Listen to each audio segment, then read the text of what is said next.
Hi all, welcome to CIT Samagra. ഇന്നത്തെ PYQ സെക്ഷനിൽ ബയോളജിയിലെ പരിസ്ഥിതിയും പരിസ്ഥിതി പ്രശ്നങ്ങളും എന്ന ടോപ്പിക്കിൽ 2025 ചോദിച്ചിട്ടുള്ള PSC ക്വസ്റ്റ്യൻസ് ആണ് ഡിസ്കസ് ചെയ്യുന്നത്. ഫസ്റ്റ് ക്വസ്റ്റ്യൻ, കേരള സംസ്ഥാന ജൈവ വൈവിധ്യ ബോർഡിന്റെ ആസ്ഥാനം എവിടെയാണ്? കേരള സംസ്ഥാന ജൈവ വൈവിധ്യ ബോർഡിന്റെ ആസ്ഥാനം തിരുവനന്തപുരമാണ്. Indian manual of plant ecology എന്ന പുസ്തകത്തിന്റെ രചയിതാവാരാണ്? Indian manual of plant ecology. Indian manual of plant ecology എന്ന പുസ്തകത്തിന്റെ രചയിതാവാണ് റാംഡിയോ മിശ്ര. റാംഡിയോ മിശ്രയാണ് Indian manual of plant ecology എന്ന പുസ്തകത്തിന്റെ രചയിതാവ്. ഒരു നിശ്ചിത അളവിൽ കാർബൺ ഡൈ ഓക്സൈഡ് പോലുള്ള ഹരിതഗ്രഹ വാതകങ്ങൾ പുറന്തള്ളാൻ അനുവദിക്കുന്ന ഒരു പെർമിറ്റാണ് ഡാഷ്. ഒരു നിശ്ചിത അളവിൽ കാർബൺ ഡൈ ഓക്സൈഡ് പോലുള്ള ഹരിതഗ്രഹ വാതകങ്ങൾ പുറന്തള്ളാൻ അനുവദിക്കുന്ന പെർമിറ്റ്. ഓക്കെ, നെക്സ്റ്റ് ക്വസ്റ്റ്യൻ ആണ്, കേരള സംസ്ഥാന ജൈവ വൈവിധ്യ ബോർഡിന്റെ ആസ്ഥാനമാണ് തിരുവനന്തപുരമാണ്. ഒരു നിശ്ചിത അളവിൽ കാർബൺ ഡൈ ഓക്സൈഡ് പോലുള്ള ഹരിതഗ്രഹ വാതകങ്ങൾ പുറന്തള്ളാൻ അനുവദിക്കുന്ന ഒരു പെർമിറ്റാണ് ഡാഷ്. ഒരു നിശ്ചിത അളവിൽ കാർബൺ ഡൈ ഓക്സൈഡ് പോലുള്ള ഹരിതഗ്രഹ വാതകങ്ങൾ പുറന്തള്ളാൻ അനുവദിക്കുന്ന ഒരു പെർമിറ്റിന് എന്താ പറയുന്നത്? അതാണ് കാർബൺ ക്രെഡിറ്റ്. Carbon credit. ഒരു നിശ്ചിത അളവിൽ കാർബൺ ഡൈ ഓക്സൈഡ് പോലുള്ള ഹരിതഗ്രഹ വാതകങ്ങൾ പുറന്തള്ളാൻ അനുവദിക്കുന്ന പെർമിറ്റാണ് carbon credit. Indian manual of plant ecology എന്ന പുസ്തകത്തിന്റെ രചയിതാവാണ്? Indian manual of plant ecology എന്ന പുസ്തകത്തിന്റെ രചയിതാവാണ് റാംഡിയോ മിശ്ര. ആരാണ്? റാംഡിയോ മിശ്രയാണ്. ഓക്കെ, നെക്സ്റ്റ് ആണ്, ജൈവ വൈവിധ്യം എന്ന പദം ആദ്യമായിട്ട് ഉപയോഗിച്ചത് ആരാ? വാൾട്ടർ ജി റോസൺ ആണ്. ജൈവ വൈവിധ്യം എന്ന പദം ആദ്യമായിട്ട് ഉപയോഗിച്ചത് വാൾട്ടർ ജി റോസൺ ആണ്. ജൈവ വൈവിധ്യം എന്ന പദം ആദ്യമായിട്ട് ഉപയോഗിച്ചത്. ജീവശാസ്ത്രത്തിന്റെ പിതാവാണ്? ജീവശാസ്ത്രത്തിന്റെ പിതാവാണ് ജോൺ. ആരാണ്? ജീവശാസ്ത്രത്തിന്റെ പിതാവ് എന്നറിയപ്പെടുന്ന അരിസ്റ്റോട്ടിലാണ്. ജീവശാസ്ത്രത്തിന്റെ പിതാവ് അരിസ്റ്റോട്ടിലാണ്. ഇനി സ്പീഷീസ് എന്ന പദം ആദ്യമായിട്ട് ഉപയോഗിച്ചത് ജോൺ റേ ആണ്. സ്പീഷീസ് എന്ന പദം ആദ്യമായിട്ട് ഉപയോഗിച്ചത് ജോൺ റേ ആണ്. ജീവശാസ്ത്രത്തിന്റെ പിതാവ് അരിസ്റ്റോട്ടിലാണ്. ജീവശാസ്ത്രത്തിന്റെ പിതാവാണെങ്കിൽ അരിസ്റ്റോട്ടിൽ. സ്പീഷീസ് എന്ന പദം ആദ്യമായിട്ട് ഉപയോഗിച്ചത് ജോൺ റേ ആണ്. വർഗീകരണ ശാസ്ത്രത്തിന്റെ പിതാവാണെങ്കിൽ കാൾ ലിനേഴ്സ് കേട്ടോ. വർഗീകരണ ശാസ്ത്രത്തിന്റെ പിതാവാണ് കാൾ ലിനേഴ്സ് ആണ് വർഗീകരണ ശാസ്ത്രത്തിന്റെ പിതാവ്. ഒന്നുകൂടി പറയാം, ജൈവ വൈവിധ്യം അല്ലെങ്കിൽ ബയോഡൈവേഴ്സിറ്റി എന്ന പദം ആദ്യമായിട്ട് ഉപയോഗിച്ചത് വാൾട്ടർ ജി റോസൺ ആണ്. ജൈവ വൈവിധ്യം എന്ന പദം ആദ്യമായിട്ട് ഉപയോഗിച്ചത്. ജീവശാസ്ത്രത്തിന്റെ പിതാവാണെങ്കിൽ അരിസ്റ്റോട്ടിലാണ്. സ്പീഷീസ് എന്ന പദം ആദ്യമായിട്ട് ഉപയോഗിച്ചത് ജോൺ റേ ആണ്. വർഗീകരണ ശാസ്ത്രത്തിന്റെ പിതാവാണ്? അത് കാൾ ലിനേഴ്സ് ആണ് വർഗീകരണ ശാസ്ത്രത്തിന്റെ പിതാവ്. ഓക്കെ അല്ലേ? ഓക്കെ, നെക്സ്റ്റ് ക്വസ്റ്റ്യൻ ആണ്, മനുഷ്യന്റെ പല രീതിയിലുള്ള ഇടപെടലുകൾ ഭീമമായ രീതിയിൽ ജീവികളുടെ വംശനാശത്തിന് കാരണമാകുന്നുവെന്ന് വെളിവാക്കുന്ന ആറാം വംശനാശം ഒരു അസ്വാഭാവിക ചരിത്രം, the sixth extinction and unnatural history എന്ന പുസ്തകത്തിന്റെ രചയിതാവാരാണ്? എലിസബത്ത് കോൾബർട്ട്. ആരാണ്? എലിസബത്ത് കോൾബർട്ടിന്റെ ബുക്കാണ് ആറാം വംശനാശം ഒരു അസ്വാഭാവിക ചരിത്രം, the sixth extinction and unnatural history എന്ന പുസ്തകത്തിന്റെ രചയിതാവാണ് Elizabeth Kolbert. Okay, next question, ex situ കൺസർവേഷന് ഉദാഹരണം ഏതാണ്? എക്സിറ്റ് കൺസർവേഷന് ഉദാഹരണം ഏതാണ്? ബയോസ്ഫിയർ റിസർവുകൾ, നാഷണൽ പാർക്കുകൾ, ബൊട്ടാണിക്കൽ ഗാർഡനുകൾ, കമ്മ്യൂണിറ്റി റിസർവുകൾ. ഇതിൽ ഏതാണ് എക്സിറ്റ് കൺസർവേഷൻ ഉദാഹരണം? ബൊട്ടാണിക്കൽ ഗാർഡൻ ആണ് എക്സിറ്റ് കൺസർവേഷൻ ഉദാഹരണം. ജൈവ വൈവിധ്യത്തിന്റെ ഇൻസിറ്റു സംരക്ഷണത്തിന് രീതികൾ ആണ് ഏതൊക്കെ? ജൈവ വൈവിധ്യത്തിന്റെ ഇൻസിറ്റു സംരക്ഷണത്തിന്റെ രീതികളാണ് മൃഗശാലകൾ, ജീൻ ബാങ്ക്. മൂന്നാമത്തെ ഓപ്ഷനാണ് നാഷണൽ പാർക്കുകളും ബയോസ്ഫിയർ റിസർവുകളും. നാഷണൽ പാർക്കുകളും സാങ്ച്വറികളും. ഏതൊക്കെ ആൻസർ വരുന്നത്? നാഷണൽ പാർക്കുകളും ബയോസ്ഫിയർ റിസർവുകളും നാഷണൽ പാർക്കുകളും സാങ്ച്വറികളുമാണ് ഇൻസിറ്റു സംരക്ഷണത്തിന്റെ രീതികളിൽ ഉൾപ്പെടുന്നത് കേട്ടോ. ഇൻസിറ്റു സംരക്ഷണ രീതിയിൽ ഉൾപ്പെടുന്നതാണ് നാഷണൽ പാർക്കുകളും ബയോസ്ഫിയർ റിസർവുകളും നാഷണൽ പാർക്കും സാങ്ച്വറികളും. സൈലന്റ് സ്പ്രിംഗ് എന്ന പുസ്തകത്തിന്റെ രചയിതാവാണ്? നിശബ്ദ വസന്തം അല്ലെങ്കിൽ സൈലന്റ് സ്പ്രിംഗ് എന്ന പുസ്തകത്തിന്റെ രചയിതാവാണ് റേച്ചൽ കഴ്സൺ കേട്ടോ. റേച്ചൽ കഴ്സൺ ആണ് നിശബ്ദ വസന്തം അല്ലെങ്കിൽ സൈലന്റ് സ്പ്രിംഗ് എന്ന പുസ്തകത്തിന്റെ രചയിതാവാണ് Rachel Carson. Next question, great pacific garbage പാച്ചിൽ കൂടുതലായിട്ട് അടങ്ങിയിട്ടുള്ളത് എന്താണ്? ഗ്രേറ്റ് പസഫിക് ഗാർബേജ് പാച്ചിൽ കൂടുതലായിട്ട് അടങ്ങിയിരിക്കുന്നത് പ്ലാസ്റ്റിക്കും മൈക്രോ പ്ലാസ്റ്റിക്കും ആണ്. ഗ്രേറ്റ് പസഫിക് ഗാർബേജ് പാച്ചിൽ കൂടുതലായിട്ട് അടങ്ങിയിട്ടുള്ളത് പ്ലാസ്റ്റിക്കും മൈക്രോ പ്ലാസ്റ്റിക്കും ആണ് ഗ്രേറ്റ് പസഫിക് ഗാർബേജ് പാച്ചിൽ കൂടുതലായിട്ട് അടങ്ങിയിരിക്കുന്നത്. യൂട്രോഫിക്കേഷൻ സംഭവിക്കുന്നത് ഏത് മൂലകങ്ങൾ കൂടുമ്പോഴാണ്? യൂട്രോഫിക്കേഷൻ സംഭവിക്കുന്നത് ഏതൊക്കെ മൂലകങ്ങൾ കൂടുമ്പോഴാണ്? നൈട്രജനും ഫോസ്ഫറസും കൂടുമ്പോഴാണ് യൂട്രോഫിക്കേഷൻ സംഭവിക്കുന്നത്. എപ്പോഴാണ്? ഫോസ്ഫറസും നൈട്രജൻ ആൻഡ് ഫോസ്ഫറസ് കേട്ടോ. നൈട്രജൻ ഫോസ്ഫറസും കൂടുമ്പോഴാണ് യൂട്രോഫിക്കേഷൻ സംഭവിക്കുന്നത്. ഇനി വംശനാശ ഭീഷണി നേരിടുന്ന ജീവികളുടെ വിവരങ്ങൾ അടങ്ങിയ റെഡ് ആറ്റം ബുക്കിൽ വെള്ള നിറത്തിലുള്ള കളർ കോഡ് ഏത് അവസ്ഥയിലുള്ള ജീവിയാണ് സൂചിപ്പിക്കുന്നത്? വെള്ള നിറത്തിലുള്ള കളർ കോഡ് ഏത് അവസ്ഥയിലുള്ള ജീവിയാണ് സൂചിപ്പിക്കുന്നത്? ഓപ്ഷൻസ് പറയാം. വംശനാശ ഭീഷണി നേരിടുന്നു, വംശനാശം സംഭവിച്ചു, വിലയിരുത്തിയിട്ടില്ല, അപകട നില തരണം ചെയ്തു. ഏതാ വരുന്നത്? വിലയിരുത്തിയിട്ടില്ല കേട്ടോ. വെള്ള നിറത്തിലുള്ള കളർ കോഡ് വംശനാശ ഭീഷണിയെ വിലയിരുത്തിയിട്ടില്ല. നെക്സ്റ്റ് ക്വസ്റ്റ്യൻ സോഷ്യൽ ഫോറസ്ട്രിയുടെ പ്രാഥമിക ലക്ഷ്യം എന്താണെന്ന്. സോഷ്യൽ ഫോറസ്ട്രിയുടെ പ്രാഥമിക ലക്ഷ്യം വനപരിപാലനത്തിനും സംരക്ഷണത്തിലും പ്രാദേശിക സമൂഹങ്ങളെ ഉൾപ്പെടുത്തുക. വനപരിപാലനത്തിനും സംരക്ഷണത്തിനും പ്രാദേശിക സമൂഹങ്ങളെ ഉൾപ്പെടുത്തുക എന്നാണ് സോഷ്യൽ ഫോറസ്ട്രിയുടെ പ്രാഥമിക ലക്ഷ്യം കേട്ടോ. വനപരിപാലനത്തിനും സംരക്ഷണത്തിലും പ്രാദേശിക സമൂഹങ്ങളെ ഉൾപ്പെടുത്തുക എന്നതാണ് സോഷ്യൽ ഫോറസ്ട്രിയുടെ പ്രാഥമിക ലക്ഷ്യം. വനപരിപാലനത്തിലും സംരക്ഷണത്തിലും പ്രാദേശിക സമൂഹങ്ങളെ ഉൾപ്പെടുത്തുക. എന്താണ് സോഷ്യൽ ഫോറസ്ട്രിയുടെ പ്രാഥമിക ലക്ഷ്യം? വനപരിപാലനത്തിലും സംരക്ഷണത്തിലും പ്രാദേശിക സമൂഹങ്ങളെ ഉൾപ്പെടുത്തുക എന്നാണ് സോഷ്യൽ ഫോറസ്ട്രിയുടെ പ്രാഥമിക ലക്ഷ്യം. ഇന്ത്യയിലെ ആദ്യത്തെ സംരക്ഷിത ജൈവമണ്ഡലം ഏതാണ്? ഇന്ത്യയിലെ ആദ്യത്തെ സംരക്ഷിത ജൈവമണ്ഡലം ഏതാണ്? നീലഗിരിയാണ്. ഇന്ത്യയിലെ ആദ്യത്തെ സംരക്ഷിത ജൈവമണ്ഡലം നീലഗിരിയാണ്. പശ്ചിമഘട്ടത്തിൽ കാണപ്പെടുന്ന ഏറ്റവും ചെറിയ മാൻവർഗ്ഗം ഏതാണ്? പശ്ചിമഘട്ടത്തിൽ കാണപ്പെടുന്ന ഏറ്റവും ചെറിയ മാൻവർഗ്ഗമാണ് കൂരമാന്. പശ്ചിമഘട്ടത്തിൽ കാണപ്പെടുന്ന ഏറ്റവും ചെറിയ മാനാണ് കൂരമാന്. പരിസ്ഥിതി സംരക്ഷണവുമായി ബന്ധപ്പെട്ട ഒരു പ്രധാന ധാർമ്മിക പ്രശ്നം എന്താണ്? പരിസ്ഥിതി സംരക്ഷണവുമായി ബന്ധപ്പെട്ട ഒരു പ്രധാന ധാർമ്മിക പ്രശ്നം എന്താണെന്ന്. സാമ്പത്തിക വികസനം, പരിസ്ഥിതി സംരക്ഷണവുമായി സന്തുലിതമാക്കുക, വർദ്ധിച്ചു വരുന്ന നഗരവൽക്കരണ നിരക്ക്, വ്യാവസായിക ഉൽപാദനം വികസിപ്പിക്കുക, കാർഷികോൽപാദനം വർദ്ധിപ്പിക്കുക. ഇതിലേതാണ് പ്രധാന ധാർമ്മിക പ്രശ്നം? എന്താണ് പരിസ്ഥിതി സംരക്ഷണവുമായി ബന്ധപ്പെട്ട പ്രധാന ധാർമ്മിക പ്രശ്നം? വർദ്ധിച്ചു വരുന്ന നഗരവൽക്കരണ നിരക്ക് കേട്ടോ. അതാണ് ആൻസർ വരുന്നത്. വർദ്ധിച്ചു വരുന്ന നഗരവൽക്കരണ നിരക്കാണ്. പരിസ്ഥിതി സംരക്ഷണവുമായി ബന്ധപ്പെട്ട ഒരു പ്രധാന ധാർമ്മിക പ്രശ്നമാണ് വർദ്ധിച്ചു വരുന്ന നഗരവൽക്കരണ നിരക്കാണ്. Okay, next question. Which is the largest contributor of greenhouse gas emission? Which is the largest contributor of greenhouse gas emission? Which is the largest contributor of greenhouse gas emission? Greenhouse gas emission.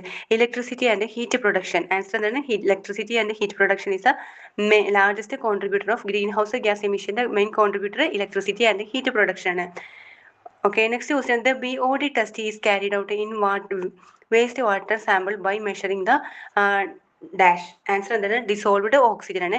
The BOD test. BOD test എന്ന biological oxygen demand test is used for measuring the water pollution. Dissolved oxygen measure ചെയ്യുന്ന ആണ്. എന്തിനു വേണ്ടിയിട്ടുള്ള? Water pollution measure ചെയ്യാൻ വേണ്ടിയിട്ടുള്ള test ആണ് BOD test അല്ലെങ്കിൽ biological oxygen demand test. Biological oxygen demand test is carried out in the waste water sample by measuring the dissolved oxygen ആണ്. Okay, next question ആണ്. WWFന്റെ ലിവിംഗ് പ്ലാനറ്റ് റിപ്പോർട്ട് അനുസരിച്ച് കഴിഞ്ഞ 50 വർഷത്തിനിടയിൽ ലോകവ്യാപകമായിട്ട് വന്യജീവികളുടെ ജനസംഖ്യ എത്ര ശതമാനം വരെ കുറഞ്ഞിട്ടുണ്ട്? 73% കേട്ടോ. എത്രയാണ്? 73%. WWFന്റെ ലിവിംഗ് പ്ലാനറ്റ് റിപ്പോർട്ട് അനുസരിച്ച് കഴിഞ്ഞ 50 വർഷത്തിനിടയിൽ ലോകവ്യാപകമായിട്ട് വന്യജീവികളുടെ ജനസംഖ്യ 73% കുറഞ്ഞിട്ടുണ്ട്. ലോകവ്യാപകമായിട്ട് വന്യജീവികളുടെ ജനസംഖ്യ എത്രയാണ്? 73% വരെ കുറഞ്ഞിട്ടുണ്ട്. എത്ര വർഷത്തിനിടയിലാണ്? 50 വർഷത്തിനിടയിൽ. ഏത് റിപ്പോർട്ട് അനുസരിച്ചാണ്? WWFന്റെ ലിവിംഗ് പ്ലാനറ്റ് റിപ്പോർട്ട് അനുസരിച്ച് കഴിഞ്ഞ 50 വർഷത്തിനിടയിൽ ലോകവ്യാപകമായിട്ട് വന്യജീവികളുടെ ജനസംഖ്യ 73% വരെ കുറഞ്ഞിട്ടുണ്ട്. Okay, next question. ലോക പ്രകൃതി സംരക്ഷണ ദിനം എന്നാണ്? ജൂലൈ 28 ലോക പ്രകൃതി സംരക്ഷണ ദിനം. ജൂലൈ 28 ലോക പ്രകൃതി സംരക്ഷണ ദിനം.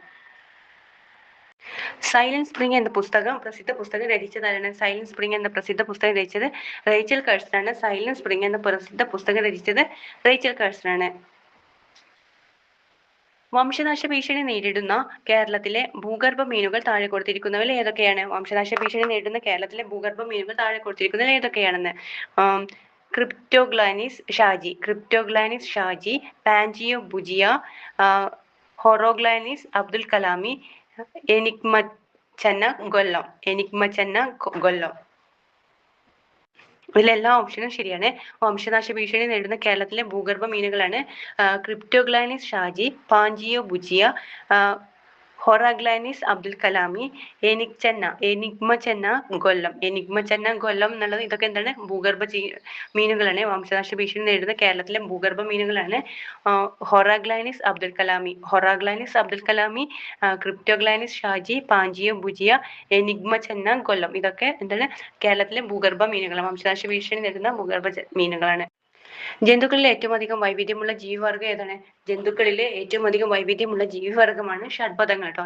ജന്തുക്കളിലെ ഏറ്റവും അധികം വൈവിധ്യമുള്ള ജീവിവർഗം ഏതാണ്? ഷഡ്പദങ്ങളാണ്. ഓക്കെ, നെക്സ്റ്റ് ക്വസ്റ്റ്യൻ ആണ്. 2024 ചാമ്പ്യൻസ് ഓഫ് എർത്ത് പുരസ്കാരം ലഭിച്ചത് ആർക്കാണ്? 2024 ചാമ്പ്യൻസ് ഓഫ് ദി എർത്ത് പുരസ്കാരം ലഭിച്ചത് മാധവ് ഗാഡ്ഗിലാണ് 2024 ചാമ്പ്യൻസ് ഓഫ് ദി എർത്ത് പുരസ്കാരം ലഭിച്ചത്. അമൃത ദേവി ബിഷ്ണോയി അവാർഡ് ഏത് മേഖലയുമായി ബന്ധപ്പെട്ടിരിക്കുന്നു? അമൃത ദേവി ബിഷ്ണോയി അവാർഡ് ഏത് മേഖലയുമായിട്ടാണ് ബന്ധപ്പെട്ടിരിക്കുന്നത്? വനസംരക്ഷണം. അമൃത ദേവി ബിഷ്ണോയി അവാർഡ് വനസംരക്ഷണവുമായിട്ടാണ് ബന്ധപ്പെട്ടിരിക്കുന്നത്. ലോക പരിസ്ഥിതി ദിനാചരണത്തിന് 2024 ആതിഥേയത്വം വഹിച്ച രാജ്യം ഏതാണ്? ലോക പരിസ്ഥിതി ദിനാചരണത്തിന് 2024 ആതിഥേയത്വം വഹിച്ച രാജ്യമാണ് സൗദി അറേബ്യ. ലോക പരിസ്ഥിതി ദിനാചരണത്തിന് 2024 ആതിഥേയത്വം വഹിച്ച രാജ്യം ഏതാണ്? സൗദി അറേബ്യയാണ്. ഓക്കെ, നെക്സ്റ്റ് ക്വസ്റ്റ്യൻ ആണ്, what do the 3 R's stand for the in waste management hierarchy? What do the 3 R's stand for the waste management hierarchy? Reduce, reuse, recycle. എന്താണ് 3 R's എന്നുള്ളത്? reduce, reuse, recycle. reduce, reuse and recycle. ദേശീയ ഹരിത tribunal സ്ഥാപിതമായ വർഷമാണ് 2010. ദേശീയ ഹരിത tribunal സ്ഥാപിതമായ വർഷം ഏതാണ്? 2010.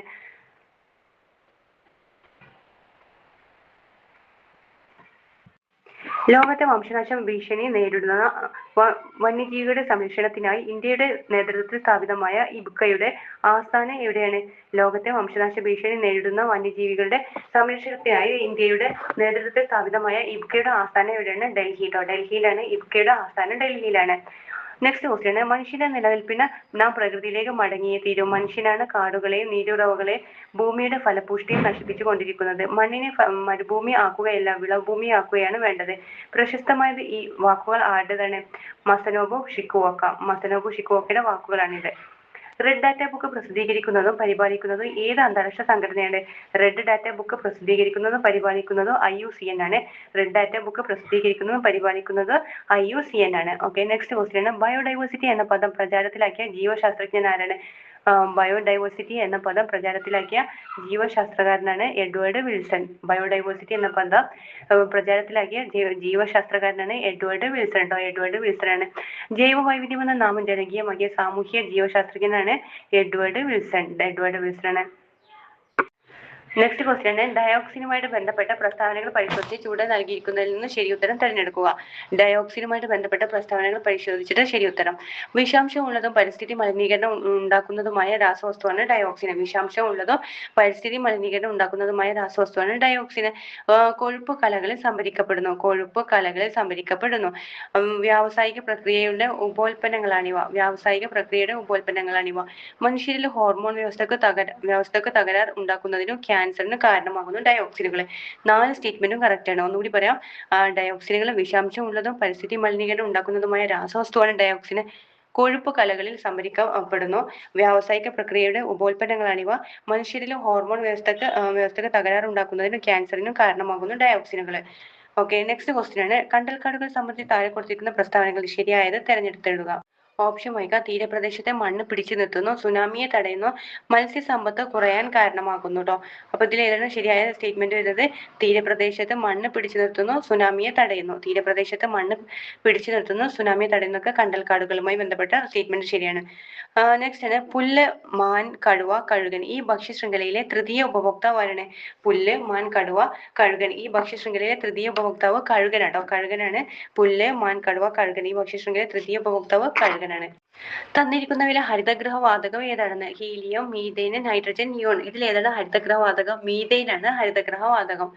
Okay, next question ആണ്, ഇന്ത്യയിൽ പരിസ്ഥിതി സംരക്ഷണത്തിനായിട്ട് ഒരു കുട നിയമനിർമ്മാണമായി കണക്കാക്കപ്പെടുന്ന നിയമം ഏതാണ്? പരിസ്ഥിതി സംരക്ഷണ നിയമം 1986 ആണ്. ഇന്ത്യയിലെ പരിസ്ഥിതി സംരക്ഷണത്തിനായിട്ടുള്ള ഒരു കുട നിയമനിർമ്മാണമായിട്ട് കണക്കാക്കപ്പെടുന്ന നിയമമാണ് പരിസ്ഥിതി സംരക്ഷണ നിയമം 1986 ആണ്. സുസ്ഥിര അടിസ്ഥാന സൗകര്യ വികസനത്തിനുള്ള പ്രധാന പരിഗണനകൾ ഏതൊക്കെയാണ്? സുസ്ഥിര അടിസ്ഥാന സൗകര്യ വികസനത്തിലുള്ള പ്രധാന പരിഗണനകളാണ് പരിസ്ഥിതി സുസ്ഥിരതയും സാമൂഹിക ഉത്തരവാദിത്വവും, സാമ്പത്തിക സാധ്യതയും സാങ്കേതിക സാധ്യതയും, സ്ഥാപന ശേഷിയും ഭരണവും. മുകളിൽ പറഞ്ഞതെല്ലാം ശരിയാട്ടോ. സുസ്ഥിര അടിസ്ഥാന സൗകര്യ വികസനത്തിലുള്ള പ്രധാന പരിഗണനകള് പരിസ്ഥിതി സ്ഥിരതയും സാമൂഹിക ഉത്തരവാദിത്വം, സാമ്പത്തിക സാധ്യതയും സാങ്കേതിക സാധ്യതയും, സ്ഥാപന ശേഷിയും ഭരണവും. ഇതെല്ലാം ശരിയാണ്. ഓക്കെ, നെക്സ്റ്റ് ക്വസ്റ്റ്യൻ EIA പ്രക്രിയയുടെ പ്രധാന ഘട്ടങ്ങൾ എന്തൊക്കെയാണെന്ന്. EIA ഫുൾ ഫോം എൻവയോൺമെന്റൽ ഇമ്പാക്ട് അസസ്മെന്റ് പ്രക്രിയയുടെ പ്രധാന ഘട്ടങ്ങൾ എന്തൊക്കെയാണ്? സ്ക്രീനിങ്, സ്കോപ്പിംഗ്, ഇമ്പാക്ട് പ്രവചനം, ലഘൂകരണം, നിരീക്ഷണം. എന്തൊക്കെയാണ് എൻവയോൺമെന്റൽ ഇമ്പാക്ട് അസസ്മെന്റ് പ്രക്രിയയുടെ പ്രധാന ഘട്ടങ്ങളാണ്? സ്ക്രീനിങ്, സ്കോപ്പിംഗ്, ഇമ്പാക്ട് പ്രവചനം, ലഘൂകരണം, നിരീക്ഷണം. ഇതൊക്കെയാണ് പ്രധാന ഘട്ടങ്ങൾ. Okay, next question. Who wrote the work titled Ecological Journeys, the Science and Politics of Conservation in India? Who wrote the work titled Ecological Journeys, Science and Politics of Conservation in India? അത് മാധവ് ഗാഡ്ഗിലാണ്. മാധവ് ഗാഡ്ഗിലിന്റെ വർക്കാണ് ecological journeys, the science and politics of conservation in India. Okay, next question. ഇന്ത്യയിലെ ഒരു വന്യജീവി സങ്കേതത്തിന്റെ പ്രാഥമിക ഉദ്ദേശം എന്താണെന്ന്. Option വായിക്കാം. ഇന്ത്യയിലെ ഒരു വന്യജീവി സങ്കേതത്തിന്റെ പ്രാഥമിക ഉദ്ദേശം വിദേശ മൃഗങ്ങൾക്ക് ആവാസ വ്യവസ്ഥ ഒരുക്കുക, പരിസ്ഥിതി ടൂറിസം പ്രോത്സാഹിപ്പിക്കുക, വന്യജീവികളുടെ അവിടെ ആവാസ വ്യവസ്ഥയും സംരക്ഷിക്കുക, ശാസ്ത്രീയ ഗവേഷണം നടത്തുക. ഇതിലേതാണ് ആൻസർ വരുന്നത്? വന്യജീവികളുടെ അവിടെ ആവാസ വ്യവസ്ഥയും സംരക്ഷിക്കുക എന്നതാണ് വന്യജീവി സങ്കേതത്തിന്റെ പ്രാഥമിക ലക്ഷ്യം. ഇനി എന്താണ് ഗ്രീൻ ഓഡിറ്റിംഗിന്റെ പ്രാഥമിക ലക്ഷ്യം? എന്താണ് ഗ്രീൻ ഓഡിറ്റിംഗിന്റെ പ്രാഥമിക ലക്ഷ്യം?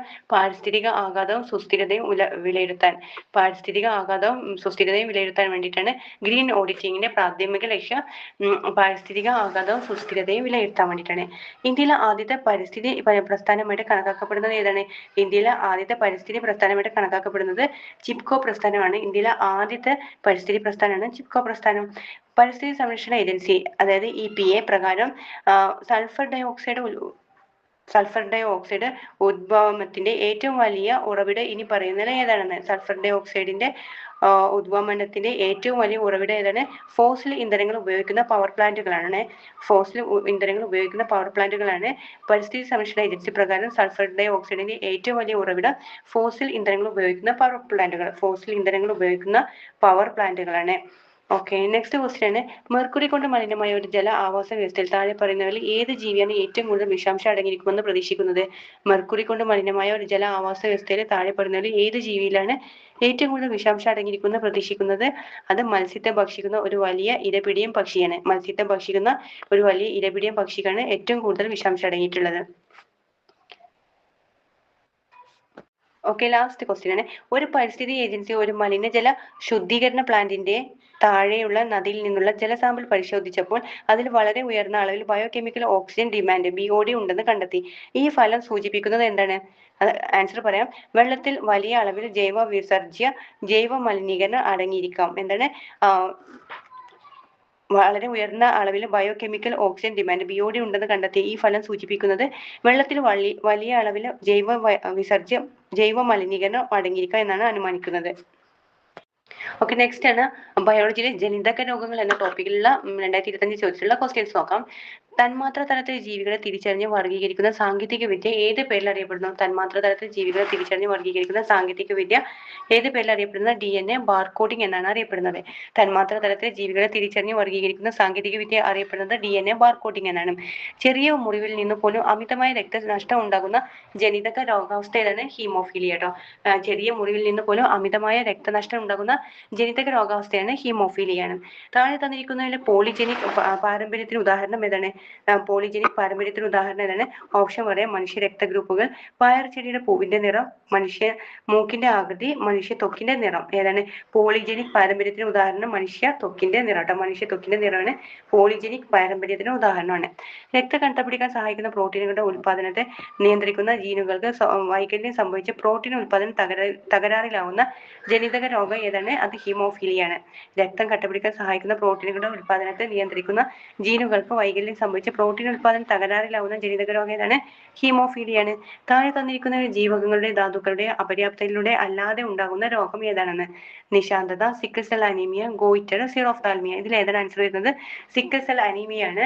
ജീവകങ്ങളുടെ ധാതുക്കളുടെ അപര്യാപ്തതയിലൂടെ അല്ലാതെ ഉണ്ടാകുന്ന രോഗം ഏതാണ്? സിക്കിൾ സെൽ അനീമിയാണ്. ചുവടെ കൊടുത്തിരിക്കുന്ന ജനിതക രോഗങ്ങൾ വരുന്ന ജോഡി ഏതാണെന്ന്. Cancer, silicosis first option. രണ്ടാമത്തെ ഓപ്ഷനാണ് AIDS, hepatitis. 3 haemophilia, sickle cell anaemia. നാലാമത്തത് പോളിയോ, ടെറ്റനസ്. ഇതിൽ ഏതാണ് ജനിതക രോഗങ്ങൾ വരുന്ന ജോഡിയാണ് haemophilia and sickle cell anaemia. Okay, ഇത്രയാണ് ബയോളജിയിൽ 2025 ചോദിച്ചിട്ടുള്ള PYQ. Thank you.